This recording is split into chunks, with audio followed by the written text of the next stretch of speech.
Нарны гүрний зүүн талын нэгэгний замыг өргөтгөх ажил дуусаж өнөөдрөөс нийлэн. Үүнтэй холбоотойгоор нарны хороол талаас ирэх жолоочноор механик инженерийн сургуулийн улзуураар буцаж иргэх шаардлагагүйгээр зохицуулсан байна.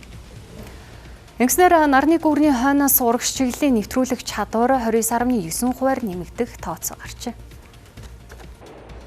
Үзэгчдийн ЭТV-ийн сурвалжлах баг нарны гүрэн дээрээс мэдээллийг өргөж байна. За тэгэхээр яг энэ хэсэгт гарсан замын хөдөлгөөний өөрчлөлтийг танилцуулбал өмнө нь бол ард харагдах зам болвол зөвхөн цаашаа нэг урсгалтай байсан.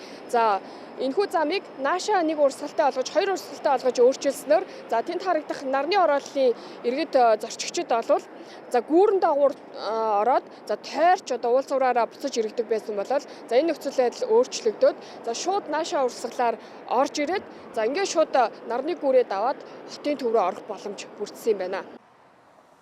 Алтаатахнаас гарч байгаа автомашины зөвхөн зүүн тийш эргээд гүүрэн дагуур ороод нарны хороолол руу нэвтрэх нэг чиглэлийн урсгалтай болж байгаа. Мөн нарны гүүрний урд уулзуур буцаж эргэх хориотой болж байгаа юм.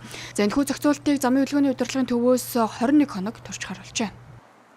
Энэ харин санаанд нийцж байгаа чинь зөв ингээд хорооллын шууд гарч эргээ харчвал урд уулзууртаа ачаал багчиж байгаа байхгүй. Заавал урдаасаа гарч эргэж ордог гэсэн юм чинь. Эндээс буцаа эргэж бол гайгүй. Энэ чинь зөв санаа болсон. Энэ талаар энүүгээрт байнга яваад идэг болохоор мэдэхгүй. Би өөрөө энэ орчинд амьдардаг л дээ. Тэгээд харин сая өчтөр би энд ирсэн энүүгээр ингэж явхад харин цаашдаахан болчихоо гэж л болгоод байгаа. Тэ. Яг эндээс чинь хэрвээ би явах юм бол зааш урагшаага энэ урдлын уулзуураар буцаж эргэж хойшоо явна. Тэгэхээр энэ үеийн хайтайхан болцсон санагдаад байна.